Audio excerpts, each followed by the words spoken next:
गुरु प्रेमियों, सादर जय गुरुदेव। अमर संदेश। सतगुरु की अखंड वाणी, जीवन पथ की कहानी, जीवन सुधारक वाणी, जीवों की भव पार कहानी। गुरु की वाणी। शिव नेत्र आज भी मिलता है। शिव नेत्र प्राप्ति का गुरु मिलना चाहिए। सच्चा गुरु मिलने पर ईश्वर प्राप्ति सरल है। ईश्वर जीते जी मिलता है इसी मनुष्य शरीर से। वर्ष 1 अंक 1 द्वितीय संस्करण, चैत संवत 2015 अप्रैल 1958। वार्षिक मूल्य 5 रुपये, 1 प्रति 50 पैसा। संपादक त्रिलोकीनाथ अग्रवाल, आजमगढ़। विनय। गुरु मम सूरत को गगन पर चढ़ाना, दया करके सतधुन की धारा गहाना। अपनी किरण का सहारा गहाकर परम तेजमय रूप अपना दिखाना। है साधन भजनहीन मुझसा न कोई, मेरी इस दुर्बलता को प्रभु जी हटाना। ये पापों के संस्कार जन्मों के मेरे हैं, जो वे दया कर क्षमा करो मिटाना। तुम्हारा बिरद गुरु है पतितों को तारन, वह अपना बिरद राख मुझे भी निभाना। गुरु मम सूरत को गगन पर चढ़ाना, दया कर के सतधुन की धारा गहाना। पेज संख्या 2। जय गुरुदेव। अमर संदेश। मई 2013 वर्ष 53 अंक 1 संपादकीय। निवेदन। दुख में सुमिरन सब करे, सुख में करे न कोय।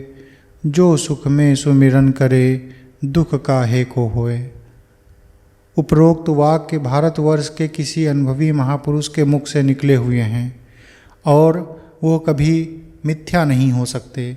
हम जैसे साधारण मनुष्य भी अपने जीवन में नित्य इसका अनुभव करते हैं और देखते हैं कि जब तक हम अपने इंद्रिय भोग में लिपटे रहते हैं, उसके लिए साधन एकत्र करने में रत रहते हैं, और जिस समय तक वह सामान आपको प्राप्त होते रहते हैं, हम कभी भी सोचते भी नहीं कि इन सब वस्तुओं और साधनों को जिनका नित्य प्रयोग करके हम आनंद उठाते हैं, हमको कौन उपलब्ध कराता है, इनका बनाने वाला कौन है, और उसके प्रति भी हमारा कोई कर्तव्य है या नहीं है।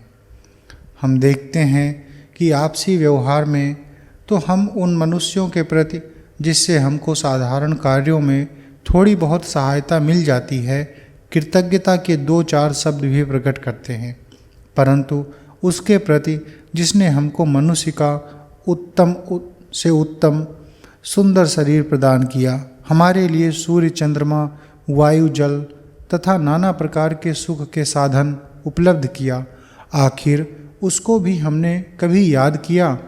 उसके लिए भी कभी धन्यवाद के 2 शब्द अपने मुख से निकाला? कदाचित इस प्रश्न का उत्तर नकार में ही आएगा, क्योंकि जब तक हमको भोग विलास की सामग्रियां मिलती रहती हैं, तब तक धन और ऐश्वर्य हमारे साथ ही बने रहते हैं। तब तक तो हम उन सबको अपनी बुद्धि, पौरुष और शक्ति का देन समझते हैं, परंतु जब कभी दुर्भाग्यवश वे सब वस्तुएं धीरे धीरे साथ छोड़ने लगती हैं, तब वही इंद्रियां जो भोगों का साथ लेकर सुख का अनुभव करती थी शिथिल होकर निकम्मी होने लगती हैं और हमारी दशा दयनीय हो जाती है। तब हम उस अगोचर अदृश्य शक्ति को याद करते हैं जिसे लोग भगवान, ईश्वर अथवा परमात्मा के नाम से पुकारते हैं।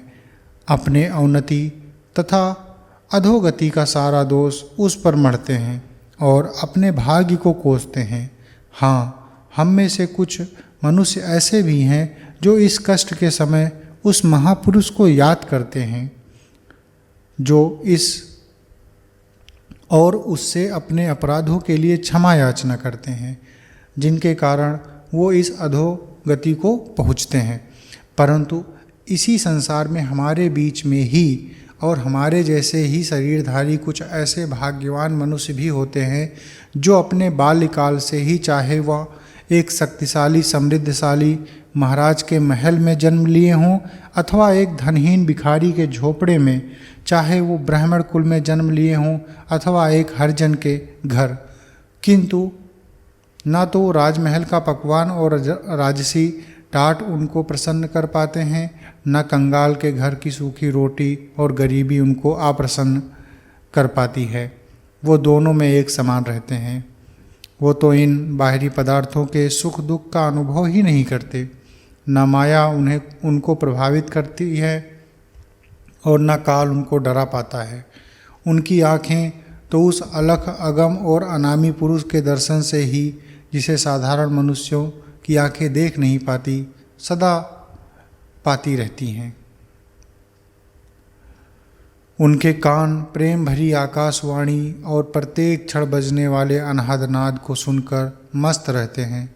उनके लिए सांसारिक सुख वैभव मिट्टी के समान है। वो तो हीरे को कांच और लाल को पत्थर समझते हैं। उनके लिए मान और अपमान समान है। वो सभी प्राणियों में एक ही परमात्मा की झलक देखते हैं।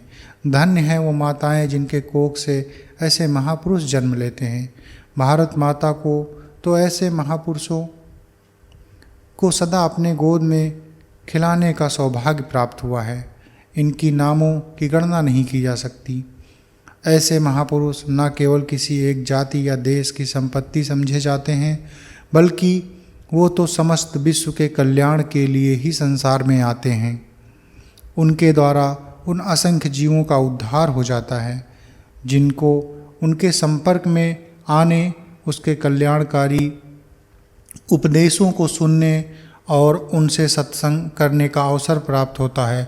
परंतु कुछ ऐसे मनुष्य भी हैं जिनकी अंतरात्मा तो सदा ऐसे महापुरुषों के उपदेश सुनने और सत्संग से लाभ पाने के लिए तड़पती रहती है, परंतु किसी कारणवश इस लाभ से वंचित रह जाते हैं। ऐसे प्रेमियों तक संतों का अमर संदेश सरल रीति से पहुंचाने के लिए हम इस छोटी सी मासिक पत्रिका का आरंभ कर रहे हैं।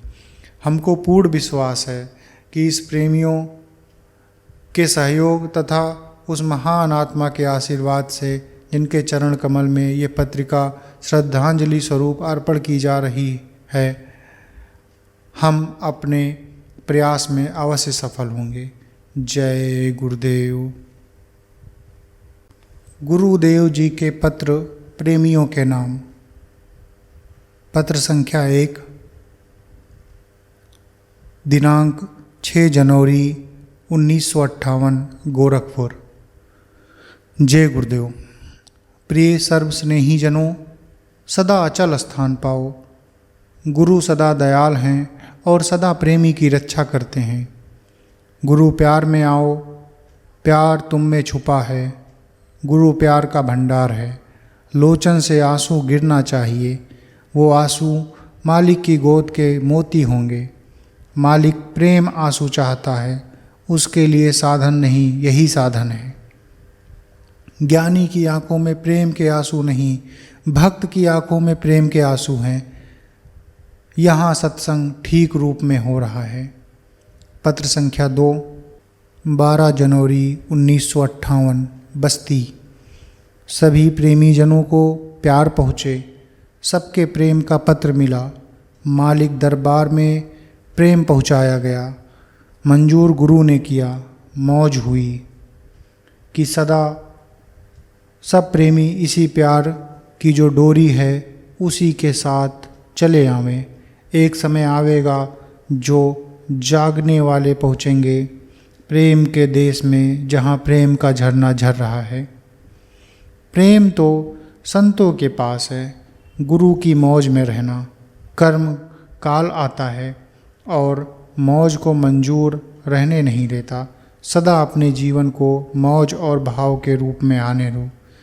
कर्म की गति गहन है, उसकी चिंता न करना। गुरु अपने प्रेम शमशेर तेग से कर्म भार उड़ा देंगे और प्रेम अब आया है, उसमें कायम रहने देना। मालिक ने आँखों के अंदर अश्रुधारा के रूप में प्रेम भेजा है। उसके बाद वो समय आवेगा जैसे आंसू पोंछकर बच्चा हंसता है और पिता की गोद का आनंद लेता है। सत्संग आपके यहाँ से कम नहीं चला है और प्रेम सब कुछ है। गुरु दया करता है। आज बस्ती पहुँच गया हूँ, 3 बजे तुरंत पत्र दिया है। जय गुरुदेव। पेज संख्या 4, अमर संदेश। शब्द स्वामी जी महाराज चिरौली। मेरे रंग महल चली आओ, दिखाऊं तो है अगम गली। मेरे रंग महल चली आओ, दिखाऊं तो है अगम गली। नैहर बास आस सब छोड़ो, तन मन प्रीत छुड़ानी जी। जगत लाज और कुल मर्यादा, इनको बंधन जानी जी। संभालूं तेरी बुद्धि मैली, मेरे रंग महल चली आओ, दिखाऊं तो है अगम गली। तिल तिल पेल तिल कर निरखो, परखो जोत निशानी जी। नील शिखर की राह पकड़ कर, सुरत निरत सैलानी जी। खिली जहाँ कंवल कली, दिखाऊं तो है अगम गली। सैल करो और महल निहारो, सुनो प्रेम की वाणी जी। घाटी घाट अगारी देखो, बंक नाल पट छानी जी। गुरु की लखो मौज अली, दिखाऊं तो है अगम गली। संगी संग छोड़ कर प्यारी, सबसे हो अलगानी जी। मान सरोवर पैठन आओ, हंसन मेल मिलानी जी। रूप लखो अजब गली, दिखाऊं तो है अगम गली। आगे चलो लखो गति न्यारी, सतगुरु शरण समानी जी। सतगुरु स्वामी गुरु की दया से, पूर्ण पद पहचानी जी। दिखाऊं तो है अगम गली, दिखाऊं तो है अगम गली। मेरे रंग महल चली आओ, दिखाऊं तो है अगम गली। जय गुरुदेव। अमर संदेश। नाम की महिमा। सत्संग सारांश। स्वामी जी महाराज दिनांक 21 अप्रैल 1958 प्रातः 8 बजे। जोड़ो री कोई सूरत नाम से। महात्मा सबको उपदेश देते हैं कि कोई भी हो, चाहे वह हिंदू हो, चाहे मुसलमान, चाहे ईसाई हो या फारसी, सभी के लिए आवश्यक है कि वो अपने मालिक के नाम से जोड़े। नाम ही चेतन की आवाज़ है। उसी आवाज़ से समस्त संसार, त्रिलोक तथा ब्रह्मांड नाम से ही बने हैं। नाम ही संकल्प शक्ति है। उसी के साथ सारी रचना आती है और उसके सिमटते ही रचना मिट जाती है। अपनी सूरत को नाम से जोड़ो, इसलिए तुम आए हो। अभी तक तुम नाम से बिछुड़े हुए हो। उसके साथ अपने को जोड़ दो। महात्माओं का उपदेश आत्मा के लिए ही होता है तथा परमात्मा से मिलने के लिए होता है। जाति पाति से उनको कोई मतलब नहीं। सभी अपने को उस नाम से जोड़ सकते हैं। यह तन धन कुछ काम ना आवे, पड़े लड़ाई जम से। बड़े भाग्य से आत्मा का संबंध मनुष्य शरीर से हुआ है। इस शरीर का संबंध बाहरी चीज़ों से जोड़ने से कोई लाभ तो है नहीं। इसके कारण लड़ाई यमराज से ठनेगी। इसलिए सूरत को नाम से जोड़ो ताकि वो पूर्व का पक्का साथी नाम तुम्हारे भीतर है। अपने आँखों को उल्टो और उससे नाता जोड़ो। यदि ऐसा नहीं करते और अपनी सूरत को वासनाओं से जोड़ते हो तो मरते समय उन वासनाओं के कारण फिर नाना प्रकार के योनियों में चले जाओगे। परंतु यदि नाम की वासना रहे तो शरीर त्यागते समय उसकी वासना में शरीर छूटेगा और तुम नाम के साथ उसके लोक में चले जाओगे। जब तुम्हारे साथ नाम नहीं, गुरु नहीं, तो तुम लाख चिल्लाओ, तुम्हारा कोई सुनने वाला नहीं। जिसने नाम को अपना साथी बनाया वह उसके छत्र छाया में जाकर निर्भय हो जाता है। धन दौलत, कुटुंब, परिवार, ये सब अंत समय में कोई काम नहीं आते। जिसने नाम से नाता जोड़ लिया उसको किसी प्रकार का भय नहीं। मरने के समय सिवाय नाम के और वस्तु साथ नहीं दे सकती। अब तो समय मिला अति सुंदर, शीतल हो बच घाम से। महात्मा कहते हैं मनुष्य शरीर पाकर सूरत कितनी अच्छी अवस्था में आज है। ऐसा सुंदर समय फिर नहीं मिलेगा। इसलिए किसी महात्मा के पास बैठकर रास्ता पूछो। महात्मा बतलाएंगे कि अपने बाहरी कान, आँख को बंद करके अपने आँखों को उलटकर ऊपर की ओर चलो। पुस्तकें पढ़ने से नाम का पता नहीं चलता। शारीरिक क्रियाओं से नाम नहीं मिलता। इसके लिए महात्मा से पूछो कि वो कौन सा उपाय है जिससे यम त्रास से बच जावें। महात्मा बतलाएंगे जो आवाज़ अंदर में दूर देश से आती है उसे पकड़ लो, ऊपर की ओर चलो। वहाँ जाने पर तुम्हें ज्योति मिलेगी। जय गुरुदेव। अमर संदेश। ध्वनि सुनाई पड़ेगी, उसे पकड़कर प्रकाश में ऊपर की ओर चलो। वहाँ तुम्हें शीतलता मिलेगी। उस समय शीतलता के साथ सूरत को क्यों नहीं जोड़ते? 84 लाख योनियों में अग्नि जल रही है।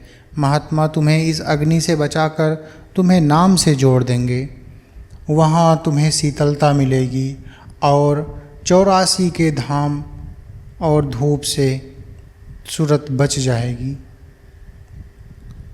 सुमिरन कर सेवा कर सतगुरु, मन ही हटाओ काम से। मुर्शिद नाम की बख्शीश करता है, उससे नाम मांगो। संसारी चीज़ें तो सबको हर समय मिलती हैं, उसके लिए गुरु से दान न मांगो। गुरु से ऐसी फरियाद मत करो कि फिर उसी अग्नि में जलो। गुरु से ऐसा दान मांगते हैं जिससे सदा के लिए बच जाएं। गुरु की सेवा उसके वचनों को मान कर करो। जो उनके वचनों को मानते हैं वही गुरु की असली भक्ति करते हैं। गुरु की सेवा करने से मन इंद्रियों के भोग विलास से हटेगा और शीतलता को पाकर शीतल हो जाएगा। सांसारिक वासना अग्नि के समान है। आत्मा मन को साथ लेकर इंद्रियों के दरवाजे पर बैठी अग्नि में जल रही है। अगर इनसे हट जाए तो इसे शीतलता मिले। नाम का सुमिरन करो, महात्माओं की सेवा करो, मन और सूरत को नाम से जोड़ो। यह काम बहुत मुश्किल है, मगर नौका खेने वाला सतगुरु यदि मिल जाए और सत्संग में सतगुरु के संग बैठकर जो उपदेश दें उसे मान लें तो नाम रूपी जहाज जो सतगुरु लेकर आते हैं और जो अपने आँखों को उलटकर जहाज में बैठ जाते हैं, सतगुरु सबको भव से पार कर देते हैं। आँखों के पीछे नाम रूपी जहाज लगा हुआ है, उसी पर बैठकर पार कर जाओ। बाहर से गुरु की सेवा करना सेवा नहीं है। भक्ति मार्ग वही है कि भगवान रूपी गुरु की आज्ञा का पालन करे। जो उनकी आज्ञा का पालन करके नाम रूपी जहाज पर बैठ जाते हैं वही भवसागर से पार चले जाते हैं। भीतर त्रिलोक में बड़ी बड़ी नदियाँ, बड़े बड़े पहाड़ और अनेक प्रकार की रचनाएं हैं। स्थान स्थान पर सतगुरु मिलते हैं, वो एक के बाद दूसरे घाट पर पहुंचा देते हैं, परंतु यह सब उसी समय संभव है जब यह सूरत नाम रूपी जहाज पर बैठेगी। इसलिए गुरु वचनों का प्रतीत करके नाम रूपी जहाज पर बैठ जाओ। मन इंद्री कुछ बस कर राखो, पियो घूट गुरु जाम से। मन तथा इंद्रियों को थोड़ा अपने काबू में रखो। हम जन्म से संसारी हो चुके हैं और सांसारिक मनुष्यों का ही संग किए हैं। महात्मा का संग अभी हुआ है, अतः वर्षों का पड़ा हुआ स्वभाव क्षण भर में नहीं बदल सकता। जो स्वभाव 50 वर्षों से बन गया उसके बदलने में थोड़ी कठिनाई अवश्य पड़ती है। इसलिए वह महात्मा की बात नहीं मानता, परंतु महात्मा की बात जो मानकर सूरत को नाम से जोड़ देगा और भोगों को थोड़ा थोड़ा छोड़ेगा तो भी उसका काम बन जाएगा। तुम खुद इस पर पूरे तौर से विचार करो और खुद ध्यान दो तो सूरत नाम के साथ जुट जाएगी। नाम तुम्हारे अंदर से ताकत का इजहार कर रहा है, उस ताकत से अपने को जोड़ो, सब काम तुम्हारा बन जाएगा। यह संभव नहीं कि महात्मा कहें कि यह काम होना चाहिए और वह ना हो, वो तो होकर ही रहेगा। ब्रह्मा, विष्णु और महेश, सूरज, चांद, अग्नि और वायु, कोई उसे रोक नहीं सकता। दुनिया में जहाँ जड़ की ही अधिकता है वहाँ इनकी शक्ति भले ही कम काम करती हो, मगर जब चेतन से सूरत जुटती है तो वो स्वयं अनेकों मंडल बना सकता है, क्योंकि उसमें रचना करने की शक्ति स्वयं मौजूद है। भोगों की ओर फंसने वाली सूरत में कोई ताकत नहीं होती। नाम आँखों के पीछे सदा आवाज़ दे रहा है, उसे गुरु द्वारा बताए हुए तरीके से ध्यान से सुनो। आकाशवाणी सदा धूर्धाम से तुम्हें बुलाने के लिए आ रही है। वह सूरत से कहती है कि तुम सुन लो, मेरे पीछे चलो। बहुत से रोगी डॉक्टरों के पास दवा कराने के लिए आते हैं। वो डॉक्टर उन्हें दवा पिलाने को कहता है तो कुछ लोग तो कड़ुएपन को सोचकर ही भाग जाते हैं। कुछ लोग जिनके मुंह में डॉक्टर एक आध गुड़ ज़बरदस्ती डाल देता है उसे थूक देते हैं, और यदि संयोगवश कुछ पेट के भीतर भी चली गई तो हलक के भीतर उंगली डालकर ज़बरदस्ती करके उसे निकाल देते हैं। परंतु यदि किसी ने उस दवा को पचा लिया तो रोग से छुटकारा पाने के साथ साथ वो नई ताकत का अनुभव करते हैं। संतों के पास पहले भी जो प्रेमी आए और उनके वचनों का अमल किया उनको ताकत हासिल हुई, परंतु लोगों ने उसका दुरुपयोग करना शुरू किया और शक्ति पाकर अनर्थ करने लगे। कहीं किसी को श्राप दिया तो किसी को अभिशाप। इसलिए अब संत जिस प्रेमी को ताकत देते हैं उनको कंट्रोल में रखते हैं और बिजली की तरह उसे बेकार फैलने नहीं देते, क्योंकि इसमें साधकों का नुकसान होने लगता है। पहले के ऋषि महर्षि शाप देकर सब कुछ नाश कर देते थे, परंतु महात्मा ऐसा नहीं करते। वो अपने भक्तों को देते सब कुछ हैं, मगर ताकत को प्रकट नहीं होने देते। जब जानते हैं कि ये ताकत को फैलाकर खराब नहीं करेगा, तब उसे सभी ताकत बख्शते हैं। लगे ठिकाना मिले मुकामा, छूटो मन के दाम से, इंद्रियों के भोग से बचो।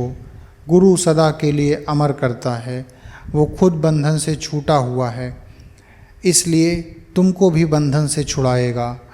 लाखों अंधों बहरों में एक भी आँख कान वाला हो तो वो औरों को भी आँख कान दे सकेगा। सुरतों को महात्मा सब चीज़ बख्शते हैं। गुरु के नाम भरे प्याले को पीकर ही यम से बचोगे और अमर हो जाओगे। नाम का अमृत भरा प्याला पीने से बूढ़े जवान हो जाते हैं, उनमें अपार शक्ति आ जाती है, मगर इंद्रियों के भोग से दूर ही, वरना जम के दरबार के यातनाओं से गुरु के बिना कोई बचा नहीं सकता है। इसलिए महात्मा कहते हैं कि सूरत को मन के फंदे से बचाओ। जब सूरत मन के फंदे से छूट जाएगी तो तुमको ठिकाना मुकाम मिल जाएगा, वहाँ भेजने वाले को भी पालेगी। मगर सूरत होश में आ जाए तो यम कुछ नहीं कर सकता। मन तो सत्संग से भागता फिरता है, वो इधर उधर बहका रहता है और इंद्रियों के भोग को भोगता रहता है, और सूरत जो करना चाहती है वो भी नहीं करने देता, क्योंकि वो काल व माया का वकील है। एक ना एक काम लगाए रहता है ताकि सूरत न मन के फंदे से बचे न यम के दांव से। भजन करो छोड़ो सब आलस, निकल चलो कलिग्रास से। महात्मा कहते हैं आलस्य छोड़ो, सोना कम करो, होश में आओ। तुम हमेशा सोते रहे, अब तो मन से भजन करो। यहाँ से भागो, काया को छोड़ो। ये सूरत काल के ग्राम में बैठी है, जो कल ही इसे मकान से निकाल देगा। अतः अपने को नाम से जोड़कर सदा तैयार रहो। जब काल आवे उससे कहो कि मैं बोरिया बिस्तर बांध कर तैयार बैठा हूँ। तुम संसारी चीज़ों को पकड़े हुए किराए के मकान में बैठे हो। वो काल तुमसे मकान को छुड़ा ही लेगा और यह भी कहेगा कि तुमने मेरे मकान को खराब कर दिया, सभी तरफ से मकान को तोड़ डाला और अब खुराफात करते हो, इसलिए वो ज़रूर ही निकाल देगा। महात्मा बार बार कहते हैं कि भजन करो, आलस छोड़ो। जो उपाय वो बताते हैं उसे करो ताकि संसार के बंधन से छूट जाओ। यम के भय से बचने के लिए नाम से जुट जाओ। जिस तरह सांप अपने केचुल को उतार कर फेंक देता है, वैसे तुम काया को छोड़कर नाम से जुट जाओ, फिर तुम काल के गाल से सदा के लिए निकल जाओगे। दम दम करो बेनती गुर से, वही निकारे तन चाम से। श्वास श्वास पर गुरु से विनती करो कि हे गुरु, थोड़ा नाम का प्रसाद देकर सूरत को चाम के देह से निकाल दो। अंदर देखो, शरीर और चाम को देखने से कोई लाभ नहीं। मालिक स्वयं सुंदर है, सुंदरता चाम में नहीं है। वही भीतर की सुंदरता से चाम की जो सुंदरता है, उसके सूरत के निकलने के बाद लोग सुंदर तन को मिट्टी की तरह फेंक देते हैं। सिवाय दम दम नाम का रटन करने के काल से बचने का कोई उपाय नहीं है। गुरु से विनती करो कि हमें नाम से जोड़ो, प्रेम का प्याला पिलाओ। सदा साध संगत से प्रीति करो, उनका विश्वास करो। जो झगड़े में फंसे हों उससे छूट जाओगे। आलिम गुरु से जब जुट जाओगे तो साध संगति करोगे, सारी यातनाओं से मुक्त हो जाओगे। इसलिए तुम वही करो। और उपाय ना ऐसा कोई, रटन करो सुबह शाम से, प्रीत लाए नित्य करो साध संग, हट रहो जग के खासवान से। राधा स्वामी कहे सुनाई, लगो जाए सतनाम से। इसी से हम कहते हैं कि साध संग किए से दुनिया के संबंध टूट जाएंगे। इसलिए सदा सांसारिक संबंध से बचो और नाम से जुटो। प्रार्थना बराबर करो कि वो ज्योति दिखलाई पड़े। देखो मालिक प्रार्थना कबूल करता है और तुम्हें फ़ायदा पहुंचाता है या नहीं। गुरु के दूर चले जाने पर तुम खूब निर्भय होकर सोते हो, ये ठीक नहीं। आलस त्यागो और मालिक के नाम से जुटे रहो। अमर संदेश। स्वयं कार चलाकर प्रेमियों के पास पहुँचते बाबा जय गुरुदेव जी महाराज प्रथम कार फिएट जो सन 1958 में खरीदे थे। चित्र। अमर संदेश। मथुरा में यमुना नदी के पास उस पार इसी पेड़ के नीचे स्वामी जी महाराज बाबा जय गुरुदेव जी को प्रथम अनुभव हुआ था। अमर संदेश। भक्ति की रीति।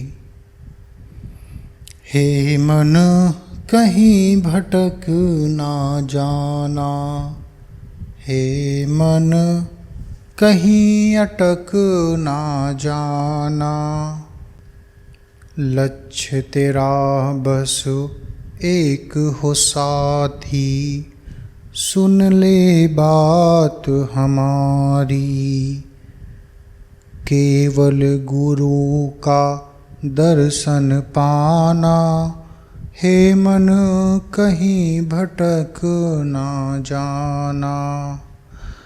लाख कहे कोई राह नहीं है, लाख कहे कोई थाह नहीं है, तुम सबको अनसुनी कर जाना, हे मन कहीं भटक ना जाना।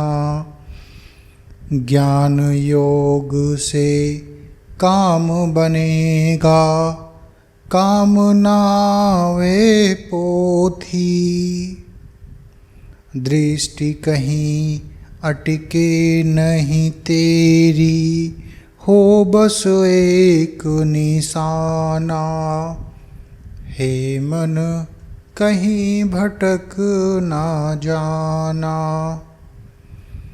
माया को तुम डांट बताना, काल को धक्का देना, गुरु स्वरूप पर ध्यान लगाकर गीत यह गाते जाना, हे मन कहीं भटक ना जाना। मैं हूँ गुरु का, गुरु है मेरा, बीच न आवे कोई, मिटी दुई सब एक हुए, गया अपना और बेगाना, हे मन कहीं भटक ना जाना। अश्रुधारे गुरु चरण को धोकर, हृदय को भेंट चढ़ाना, इसी यतन से सुन लो प्यारे, गुरु में हर को पाना, हे मन कहीं भटक ना जाना, हे मन कहीं अटक ना जाना। पा जाओ जब गुरु दर्शन तुम, मुझको भूल न जाना, मैं हूँ तेरी जन्म सहचरी, मुझको संग लगाना। हे मन कहीं भटक ना जाना, हे मन कहीं अटक ना जाना। काम, क्रोध, लोभ, मोह को शील, क्षमा, संतोष तथा विवेक में परिणित कर दो, तभी तुम्हें सच्ची शांति प्राप्त होगी। स्वामी जी, मन के विकारों को ज्ञान अग्नि से भस्म कर दो, फिर तुमको कोई पथ भ्रष्ट नहीं कर सकता। जिस प्रकार भुना हुआ चना अंकुरित नहीं हो सकता, इसी प्रकार ज्ञान के प्रकाश से मोह, मद, लोभ, अहंकार सब विलीन हो जाएगा। स्वामी विद्यानंद, सभी धर्मों का मन अग्रगामी है, मन प्रधान है, कर्म मनोमय है। यदि कोई स्वच्छ मन से बोलता है या कुछ करता है तो कभी न साथ छोड़ने वाली छाया की तरह सुख उसका अनुगमन करेगी। महात्मा बुद्ध। जय गुरुदेव। अमर संदेश चेतावनी। प्रवचन स्वामी जी महाराज, आजमगढ़, 22 अप्रैल 1958, रात्रि 9 बजे।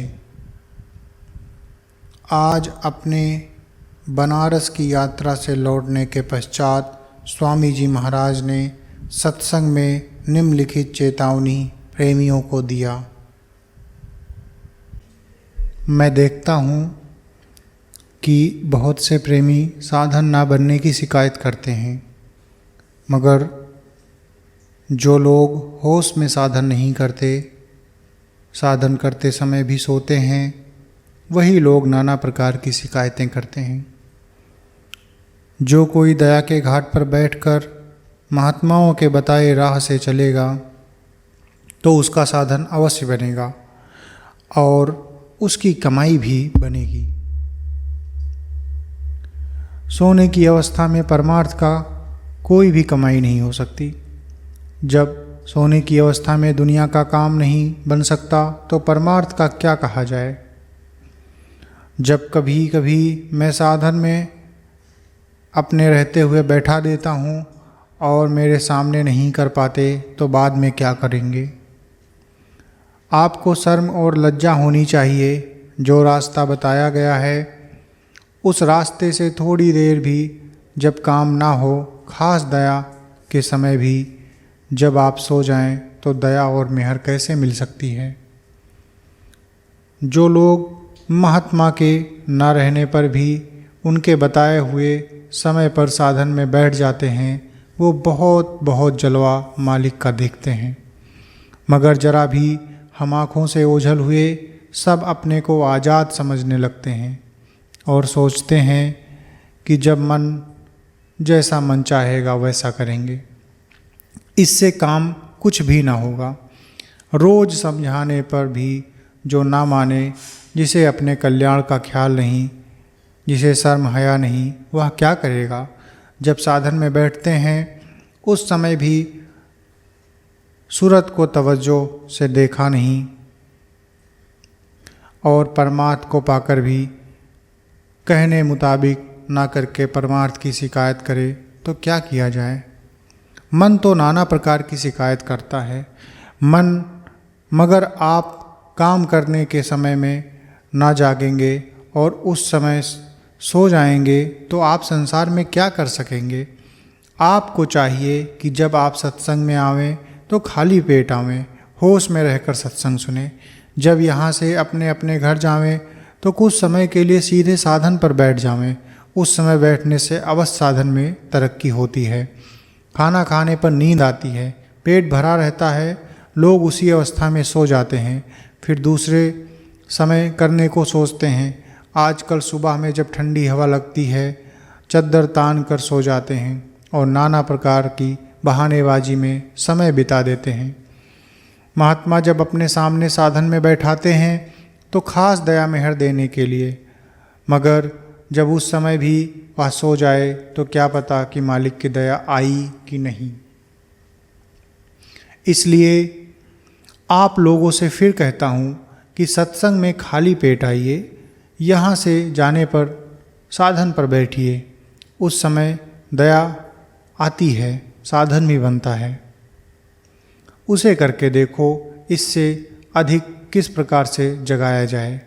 जब घाट पर बैठो तो जागो, सो नहीं, तभी रास्ता आगे मिलेगा।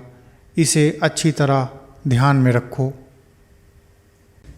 जय गुरुदेव। अमर संदेश। महात्माओं की दिनचर्या। जो व्यक्ति महात्माओं के संपर्क में न आकर सदा उनसे दूर रहते हैं, उनके मन में नाना प्रकार की भावनाएं उठा करती हैं। वे कभी सोचने लगते हैं कि महात्माओं का जीवन बड़ा सुखमय होता है, उन्हें कोई काम नहीं करना पड़ता है और वो बिना हाथ पैर डुलाए भर पेट खाकर आनंद से सोते हैं।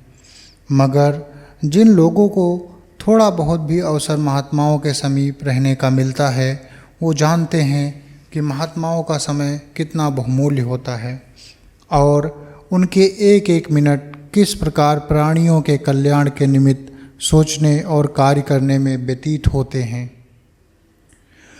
जिन्हें थोड़ा भी धार्मिक ग्रंथों के अवलोकन करने का सौभाग्य प्राप्त हुआ होगा, उन्हें मालूम होगा कि जिस समय संसार के जीव सोते हैं, उस समय महात्मा जागते हैं, और जब साधारण मनुष्यों के लिए रात्रि होती है, उस समय महात्माओं का दिन होता है। अर्थात जिस समय समस्त संसार सोता है, महात्मा साधन भजन द्वारा प्रभु की याद में लगे रहते हैं। इस तरह दिन और रात दोनों समय वो काम में लगे रहते हैं। फिर उन्हें आराम करने का अवसर कब मिला? नीचे स्वामी जी महाराज के एक दिन का विवरण दृष्टांत रूप में अमर संदेश के पाठकों के सम्मुख प्रस्तुत है। तारीख 21 अप्रैल 1958, सोमवार, छुट्टी का दिन। रात्रि 12:30 बजे। प्रेमियों को निज सत्संग सुनाने के बाद पूज्य स्वामी जी महाराज 1 घंटा शयन किए होंगे, फिर प्रभु की याद में लग गए। प्रातः 4 बजे ही स्नान आदि से निवृत्त होकर फिर साधन में बैठ गए। 7 बजे फिर उठे और 7:30 बजे से 1 घंटे से अधिक देर तक सत्संग किया। उसके बाद उन प्रेमियों को जो कुछ समय पूर्व से सत्संग में आते थे और अब उनकी हार्दिक इच्छा थी कि स्वामी जी महाराज से दीक्षा लें, उनको उपदेश दिया।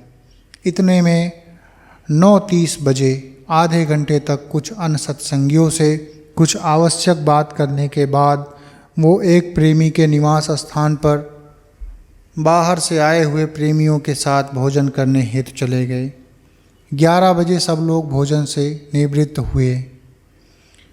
इतने में एक दूसरे प्रेमी ने अपने यहाँ जाने के लिए प्रार्थना किया। अन्य सत्संगी भाई तो पांडे बाजार श्री त्रिवेणी प्रसाद जी के निवास स्थान पर लौट आए, परंतु भाई शालिग्राम मिश्रा स्वामी जी के साथ रह गए। वहाँ कुछ देर तक प्रार्थना और परमार्थ के विषय पर बातें होती रहीं। उसके पश्चात मुश्किल से 15 मिनट तक स्वामी जी महाराज ने आराम किया और फिर स्नान करके पूजा पर बैठ गए। 2:30 पर साधन से उठकर 2:40 पर स्वामी जी मिश्रा भाई के साथ पांडे बाजार अपने निवास स्थान पर आए। यहाँ मिश्रा भाई ने विशेष आग्रह किया कि स्वामी जी महाराज कोपागंज चलने की मौज हो, क्योंकि वहाँ पर मिश्रा जी की कन्या के विवाह की बात चल रही थी और मिश्रा जी चाहते थे कि वहाँ भी सत्संग हो जाए। प्रार्थना स्वीकार हुई और स्वामी जी महाराज 3:10 पर उसी कड़ी धूप और लू में मोटर से कोपागंज के लिए चल पड़े। दूसरी कार से कुछ और प्रेमी वहाँ गए। कोपागंज पहुंचकर ब्याह संबंधी बातें लड़के के घर वालों से हुई। स्वामी जी महाराज की दया से उन लोगों ने बिना किसी प्रकार से आपत्ति किए ब्याह करना स्वीकार कर लिया। इतने में दूसरी कार भी अन्य प्रेमियों को लिए पहुंच गई। यह निश्चय हुआ कि बरछा और तिलक दोनों का रस्म उसी दिन अदा कर दिया जाए, क्योंकि उसी दिन लड़के के चाचा का भी तिलक की रस्म हो रहा था। कुछ प्रेमी तत्काल बाजार गए, तिलक का सामान पूर्ण रूप से 2 घंटे में तैयार कर लिया।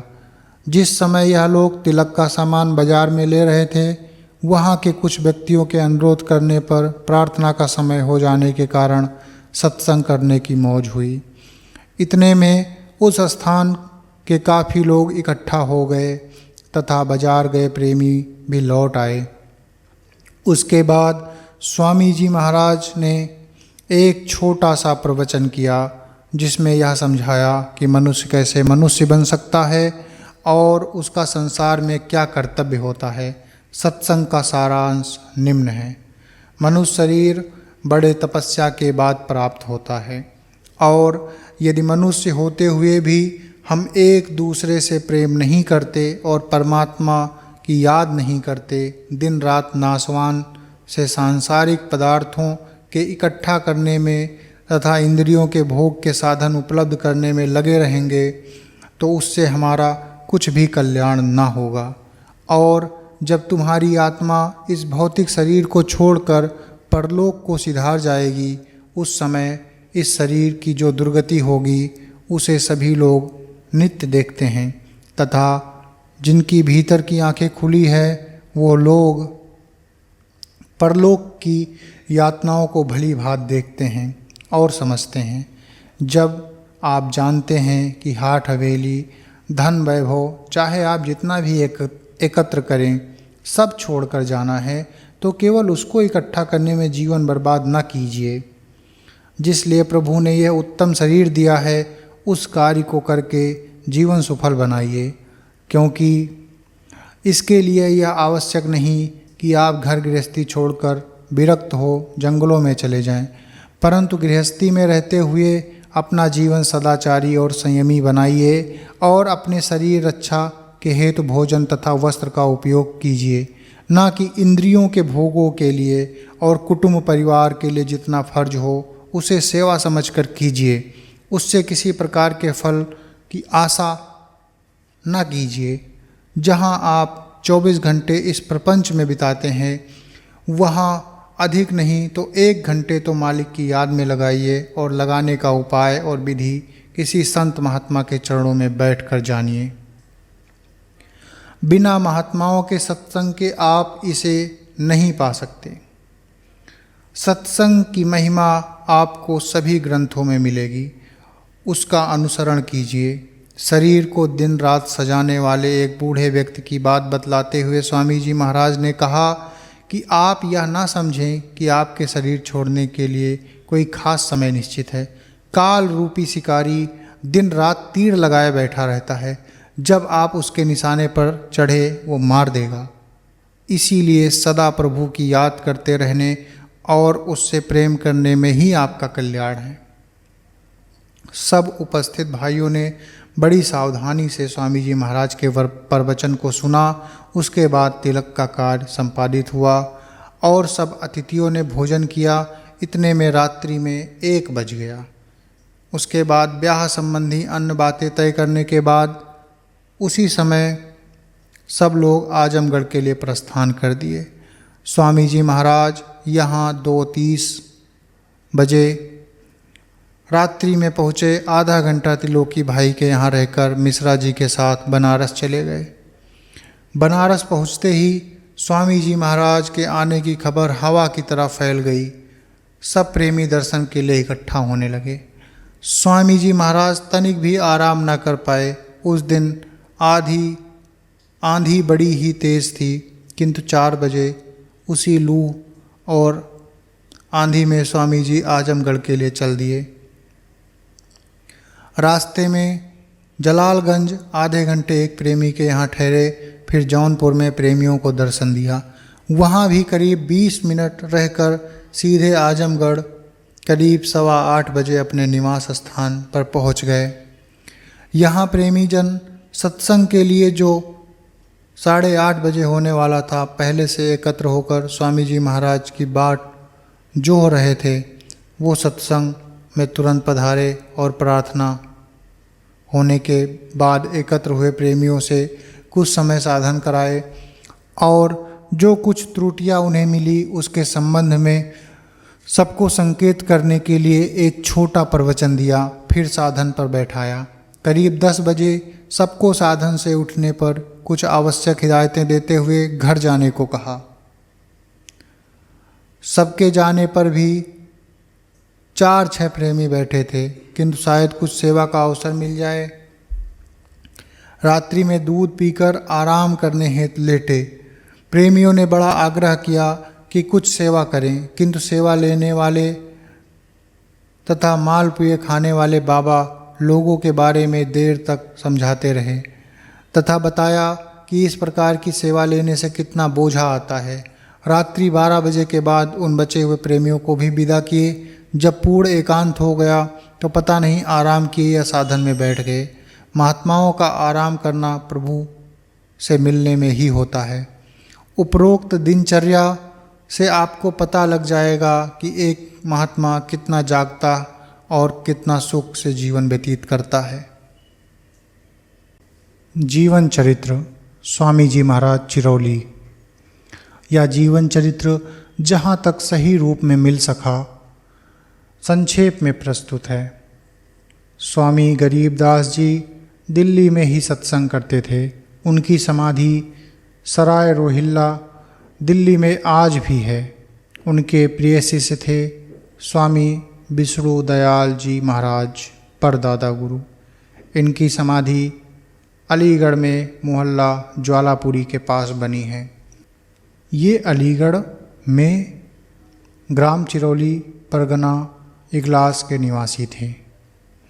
इन्होंने अपने स्वामी जी के श्री चरणों में बैठकर पूर्ण संत गति को प्राप्त किया था। वे सदा अपने गुरु की सेवा में रहते थे और उनके परम भक्त थे।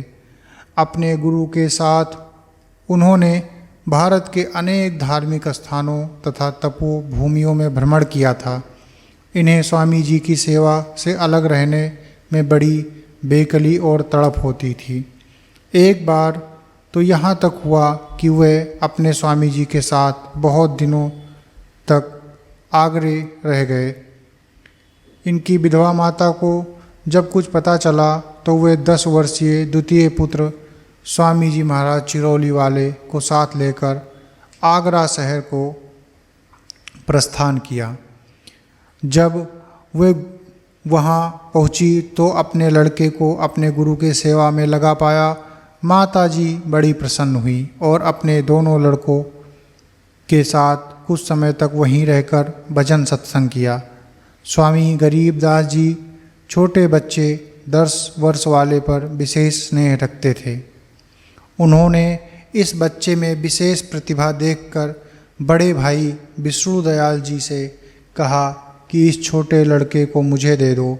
बड़े भाई ने कहा, ये तो आपके चरणों में है ही, देना क्या है स्वामी जी। तब स्वामी जी ने कहा कि ठीक है, किंतु आज के युग में संत गृहस्थी में रहते हुए संसार का अधिक कार्य करते हैं, अतः इससे गृहस्थी में रखकर गुरु जी का कार्य लिया जाएगा। और तुरंत छोटे भाई को बुलाकर कहा, बेटे मेरी उंगली पकड़ लो, और उन्होंने ऐसा ही किया। ये तीनों माता पुत्र करीब 5 वर्ष तक अपने गुरु संत स्वामी जी के साथ आगरा में रहे। इस बीच में छोटे पुत्र चिरौली वाले स्वामी जी को अपने प्रेम और दया से संत स्वामी जी ने ऐसा प्रभावित किया कि वे जहाँ जाते बच्चे को साथ लेकर जाते थे और शीघ्र ही उन्होंने अपने वचन और सत्संग से बच्चे को निर्मल करके अपनी संकल्प शक्ति उसमें प्रवेश कर दिया। जैसा कि पहले कहा गया है या भविष्यवाणी पूर्ण हुई, यह लड़का स्वामी जी का कार्य करेगा। जब काफ़ी अवधि बीत गई और माता जी संत स्वामी जी की आज्ञा लेकर अपने घर ग्राम चिरौली अलीगढ़ पुत्रों के साथ वापस होने लगी, तो छोटे पुत्र ने भी उपदेश लेने की प्रार्थना किया तो संत स्वामी जी ने उनके बड़े भाई संत विष्णु दयाल जी को आदेश दिया कि वे उन्हें उपदेश दे देंगे और उनका नाम संत स्वामी जी के प्रेमियों में लिखा देंगे। बड़े भाई ने, जो पूर्ण संत की अवस्था को प्राप्त हो चुके थे, आज्ञाओं का पालन किया। इनकी समाधि अलीगढ़ में मोहल्ला ज्वालापुरी के पास है। घर लौटकर आने के बाद 18 वर्ष की अवस्था में इनका चिरौली के स्वामी जी का ब्याह पंडित चुन्नीलाल जी शर्मा के इकलौती पुत्री के साथ संपन्न हुआ। ब्याह के 3 वर्ष उपरांत इनसे एक पुत्र रत्न प्राप्त हुआ, जो केवल 5 वर्ष की अवस्था में इस नश्वर शरीर को छोड़ चला गया। माताजी अपने बालक के लिए अक्सर रोया करती थी। एक दिन उन्होंने चिरौली वाले स्वामी जी समझाते हुए कहा, क्या रोती है, वो फिर तुम्हारे पास आवेगा। और बाद में ऐसा ही हुआ। स्वामी जी महाराज, जिनकी छत्रछाया में आज हम सत्संग पा रहे हैं और जो अपनी दया मेहर से अनेक उत्तम मध्यम और निकृष्ट जीवों का कल्याण कर रहे हैं, और उनका शरीर का नाम स्वामी तुलसीदास जी है, गुरु की खोज में भ्रमण करते हुए कश्मीर पहुँचे। बहुत तलाश कर चुके थे, सब मतांतर के बाबा और महात्माओं के पास रहकर देख लिया, असली दौलत कहीं नहीं है। बड़े निराश हुए। एक दिन मालिक के ना मिलने के विरह में एक पहाड़ी चट्टान पर रोते हुए बैठे हुए थे। विचार में था कि अब यह लीला यहीं समाप्त कर देना चाहिए कि ध्यान मग्न हुए तो देखते हैं एक महात्मा जी उनके सामने खड़े हैं और कुछ आदेश किया। अपने स्वामी जी महाराज तुलसीदास जी आदेशानुसार मथुरा की ओर वापस लौट पड़े। फिर चिरौली पहुंचकर अपने स्वामी जी महाराज चिरौली वाले स्वामी जी का दर्शन किया। दर्शन पाते ही प्रसन्नता और बहुत दिनों के वियोग के कारण अश्रुधारा बह चली। सोचने लगे कि गुरु कितनी संभाल करते हैं, किस प्रकार कश्मीर में दर्शन देकर आदेश दिया और अब अपने चरणों में बुला लिया। गदगद कंठ अवरुद्ध हो गया, रोते हुए चरणों से लिपट गए। वृद्ध स्वामी जी महाराज चिरौली वाले बड़े ही मीठे और मधुर स्वर में बोले, अब रोते क्यों हो बेटा, अब तो आ गए ना। और माता जी को बुलाकर कहा, लो यह तुम्हारा बिछड़ा हुआ वही पहला पुत्र है जिसके लिए तुम अक्सर रोती रहती थी। फिर उपदेश दिया, संत की बात कभी खाली नहीं जाती, ऐसी चमत्कारिक बातें तो वे नित्य ही करते रहते हैं। हाँ, प्रेमी को उनके शब्दों की पकड़ होनी चाहिए। संत स्वामी जी स्वामी गरीबदास जी के आदेशानुसार अपने बड़े भाई से गुरु उपदेश लेकर स्वामी जी महाराज चिरौली वाले ने जिस प्रीत प्रतीत सेवा और भक्ति का आदर्श दिखाया, वह एक साधारण व्यक्ति के लिए असंभव ही है। स्वामी जी महाराज चिरौली वाले अपने गुरु स्वरूप बड़े भाई से इतना भय करते थे कि प्रायः उनके सामने एकाएक नहीं आ सकते थे। घर के काम में चाहे जितनी हानि हो जाए, किंतु जब कभी वे उन्हें बुलाते थे तो तुरंत डरते हुए बड़े अदब के साथ उनके सामने जाते थे और जो आज्ञा होती थी उसे फौरन पूरा करने के प्रयास में लग जाते थे। जो कुछ पैसे बड़े भाई उन्हें देते थे, उसी में पूरे परिवार के खर्च की व्यवस्था करते थे। अपने भोजन वस्त्र का तो उन्हें कभी ध्यान भी नहीं रहता था।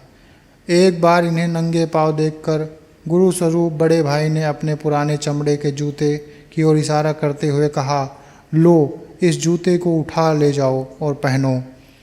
स्वामी जी महाराज चिरौली धीरे से आगे बढ़े और जूते को उठा लिया।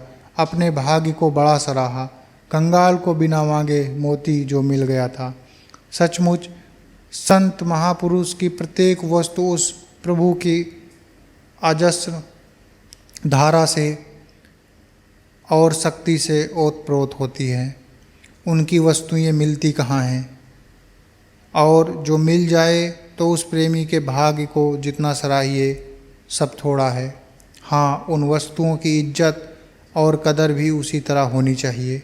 स्वामी जी महाराज ने जैसे परम भक्त के लिए वो एक अमूल्य निधि थी।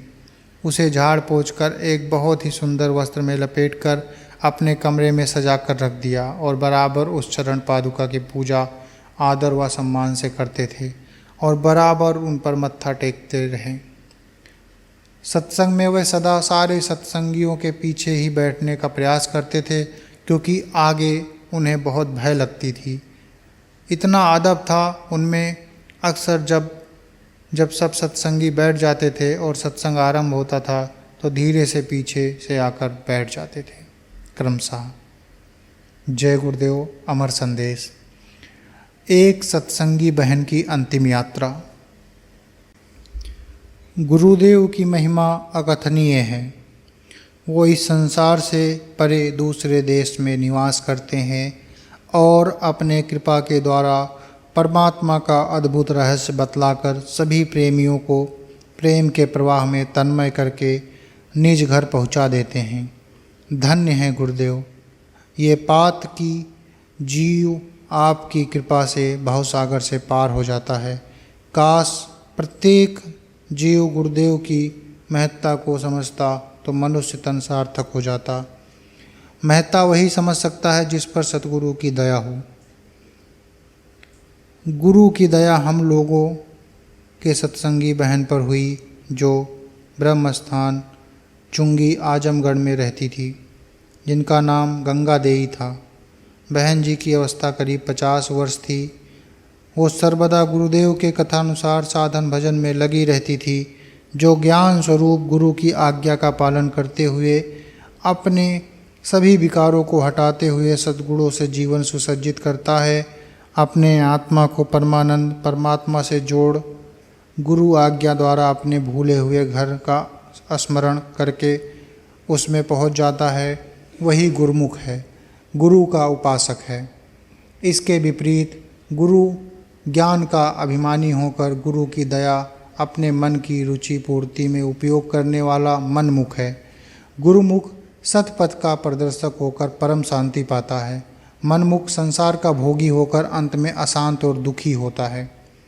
बहन जी के ऊपर सतगुरु की असीम दया थी। सर्वदा अस्वस्थ रहते हुए भी वो मालिक के भजन सुमिरन ध्यान में लगी रहती थी, जो उस आनंद रूप परमात्मा का गुरुदेव द्वारा भेद पाकर सतगुरु के कथनानुसार विरह विवेक से निज गृह में पहुँचने की चेष्टा करेगा, वो सतगुरु की दया से अवश्य सफल होगा। करीब 4 माह हुआ होगा। 16 अक्टूबर की तिथि अष्टमी दिन बुधवार सुबह 9 बजे इस लोक को त्याग कर सर्वदा के लिए संसार से चल बसी। रुग्ण अवस्था में होते हुए भी वो सर्वदा सतगुरु के कथानुसार साधन भजन में लगी रहती थी। मृत्यु अवस्था के एक दिन पहले उन्होंने अपने अंतरात्मा का अनुभव बतलाया कि 2 स्त्रियां आई हैं। बहन जी ने प्रश्न किया कि मुझे ले चलोगी? वह हंसने लगी। बहन जी ने घर के लोगों से कहा कि मेरी दिव्य दृष्टि खुल गई है, प्रकाश ही प्रकाश दृष्टि गोचर हो रहा है। पूज्य गुरुदेव उसमें विराजमान हैं। सोने के 4 खंभे लगे हैं, सत्संग हो रहा है। बहन जी का कहना था कि अनहद धुन तीव्र ध्वनि के साथ गूंज रही थी।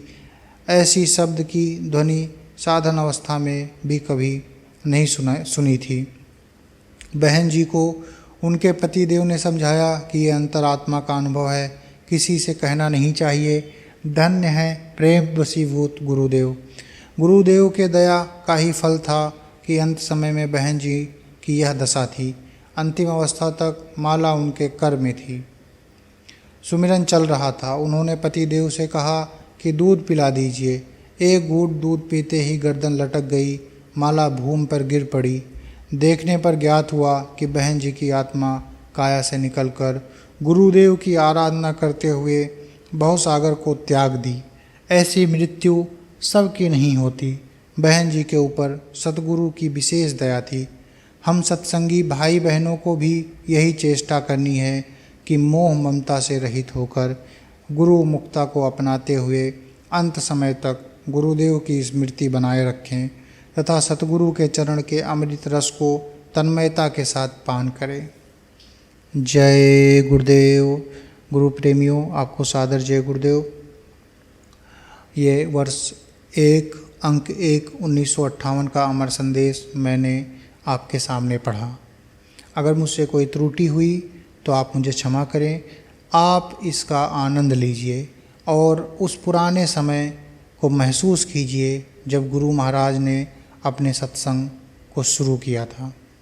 ये बहुत ही आनंददायी और प्रेरणादायक शब्द जो हम आपके सामने पढ़ते हैं, मैं खुद रोमांचित हो जाता हूँ। आप जय गुरुदेव इंस्पायर्स भारत चैनल को सब्सक्राइब कर लीजिए और हमारे साथ जुड़े रहिए। जय गुरुदेव।